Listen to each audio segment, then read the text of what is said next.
Hi everybody, welcome back to my YouTube variety channel, Miss Linda C. Jones.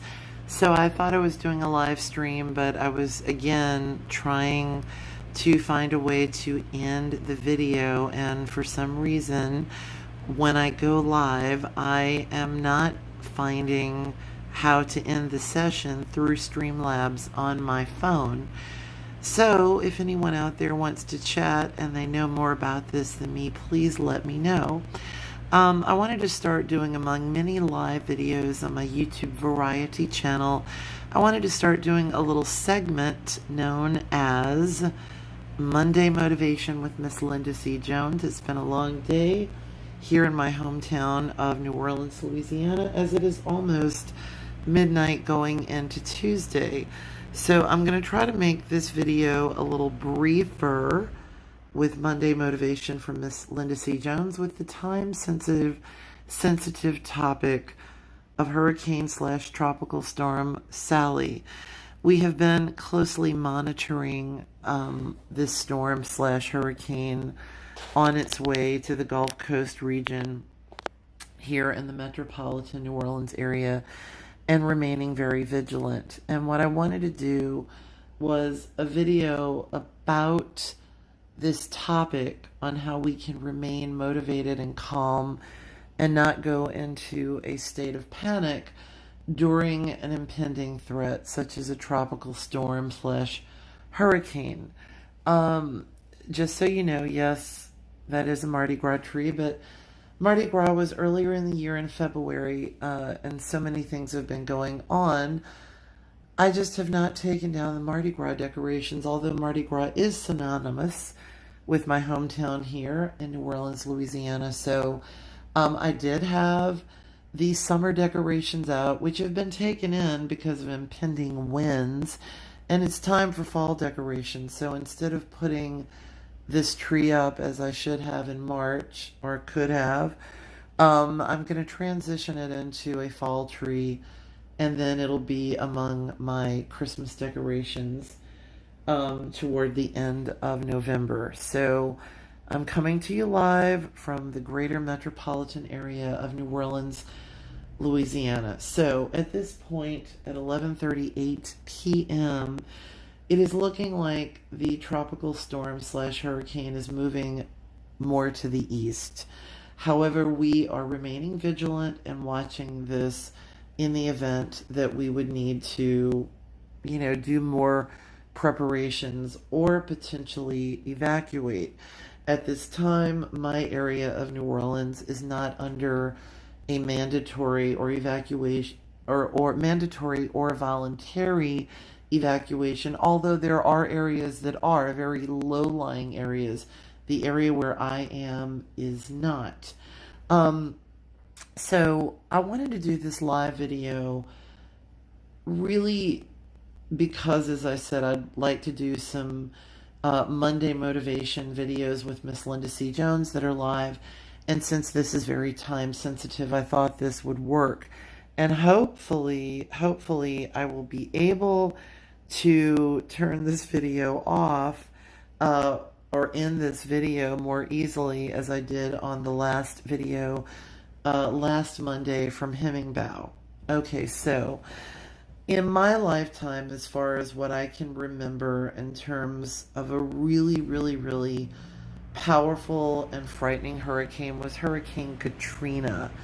And those of us in Louisiana, in the New Orleans area, and the Mississippi Gulf Coast experienced something that was absolutely horrific. And so lessons learned from these times that we go through in life, right? Lessons learned. So I wanted to give you a few tips, and some of them are going to be health-wise toward the end of my little list of what we can do to prepare and remain calm. So I want to share a disclaimer first. I'm not a doctor. I'm not a healthcare professional. So with that being said, there are many wonderful doctors that I do align myself with online and otherwise, doctors that I know. And so by all means, do your own research and check with your personal healthcare physician. I'm not a doctor, I'm not a healthcare professional. And so with that being said, I want to share with all of you that, I'm sharing with you my positive experiences, but by all means, check with your own doctor, do your own research. Okay, so something like this can cause a tremendous amount of stress.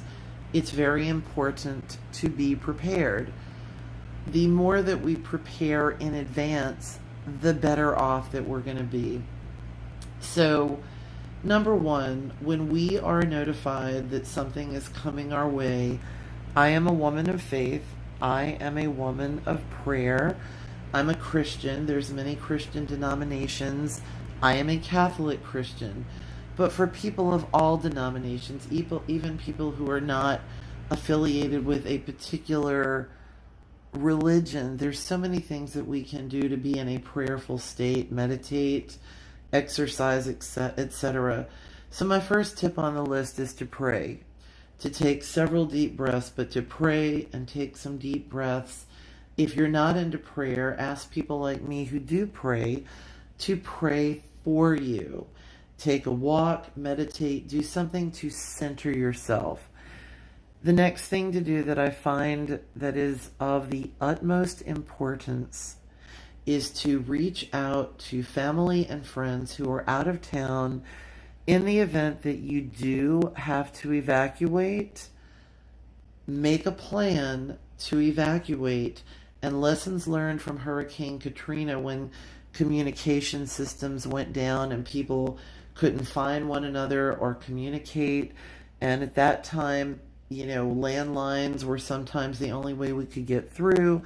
And it seems as though landlines are now becoming somewhat obsolete. So pray, meditate, reflect, exercise, reach out, call loved ones out of town, family, friends.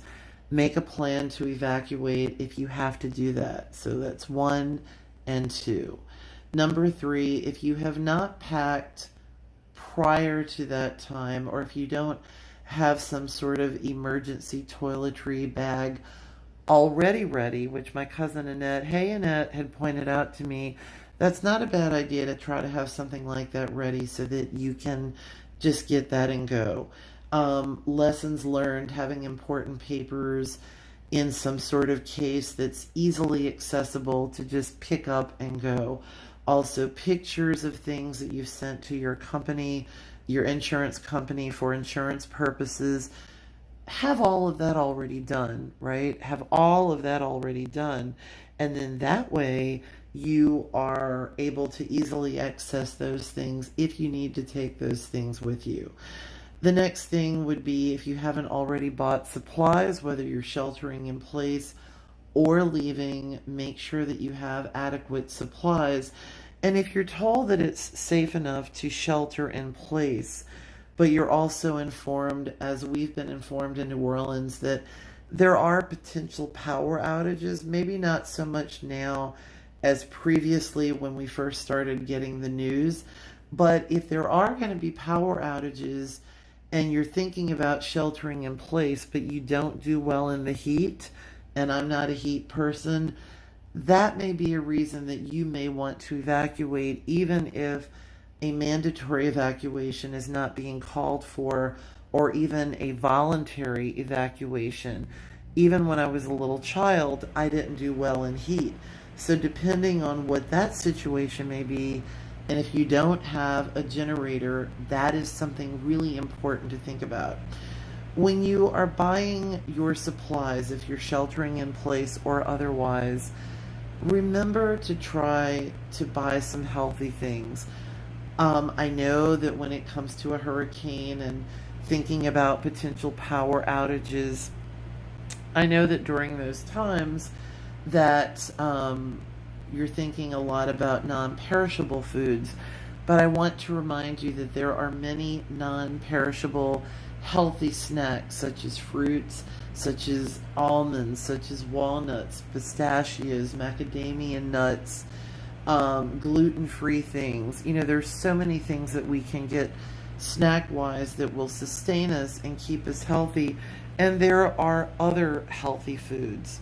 And so it's really, really important to try to stay focused. So I would say when the news is coming that a storm or a hurricane is coming your way, take some time to pray, to meditate, to reflect, take a quick walk, whatever you can do. Reach out to family, reach out to friends, make a plan to evacuate to their homes, or if you have to get a hotel or a motel somewhere, start making those plans, get your supplies, and if you are sheltering in place, consider that if you are going to be without power, are you going to be able to handle that? Because it is very hot during this time of year. And I would add to the list to check on loved ones, people who are vulnerable financially, or people who live alone. You know, I realize that it's great to have a hurricane fund, but sometimes times are tough financially and there's not always extra money to help people during times of evacuations.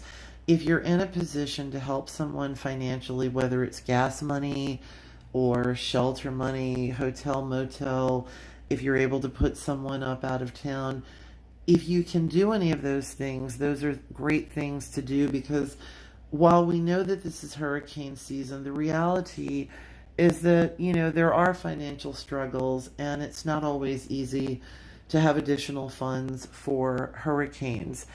And if you're not in a position to help someone financially for a hurricane, again, moral support, talking with someone, prayer, all of those things are really important.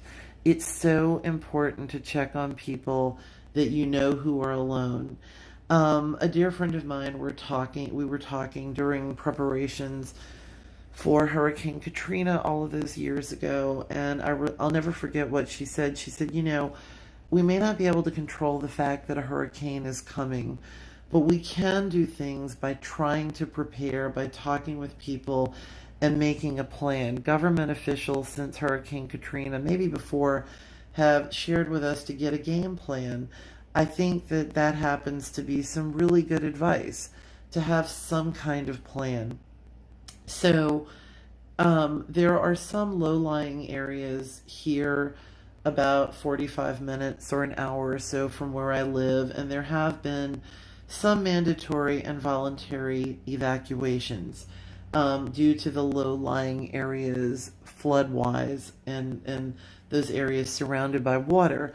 Here in my area, in the greater metropolitan area of New Orleans, Louisiana, we have not been asked to evacuate at this time, but we are remaining vigilant. Even though it looks as though it's moving further to the east, we are remaining vigilant. So just a quick review again. When you find out that a threat of this nature is coming, remember to reflect, to pray, to meditate, to call family and friends out of town, let them know where you're going to be, and perhaps make a plan to stay with them or to get a hotel. Remember, when you're doing your supply shopping, to try to remain healthy. You would be amazed at what that will do for your immune system, to not fill your bodies with junk food, but to try to maintain being as healthy as you possibly can. Because during these times, when we're in fight or flight mode and we're reliving some of the things that we went through as in a Hurricane Katrina, it's real easy to revert back to those times, and those kind of things, that kind of stress is not good for our immune system. When we do everything that we can do within our personal lives to keep our immune systems healthy, to build up our immune systems, it gives us better defenses to fight off all kinds of nasty little bugs that may come our way. Check with your own doctor about that by all means. Do your own research. I'm not a doctor or healthcare professional. I'm just sharing with you some of my positive experiences and also a common sense approach to being able to more calmly deal with this. Shout out to everyone that's checked in with me, that has reached out to me to make sure that I'm okay. Thank you so much. I am sending out lots of love and prayers to all of you. And remember, again, lessons learned from Hurricane Katrina. Let people know what you're going to do. While we have so much more social media now and so much more advances in being able to remain connected and not get disconnected from people as what happened during Hurricane Katrina, make sure that wherever you're going, you let family and friends know in the event that you do need help. So I'm sending out prayers for all of us to remain safe. I'm sending out a lot of prayers for all those brothers and sisters, all those people out in California dealing with the fires, and anyone dealing with anything. I send out prayers to each and every one of you and to all of us that are in the potential path or in the path of tropical storm, i.e. Hurricane Sally. So, dear Jesus, please keep us all safe. May the peace of Christ be with each and every one of you. I can't wait to put up my fall decorations so that crispy, cool weather can come our way, pumpkin spice and all that good stuff, and get into the festive holiday season. Thank you so much for tuning in to my live. I really appreciate it. And now is the task of trying to turn my live off. So I have not done so well with this previously, but let's see what happens. And in the meantime, God bless everybody. Bye.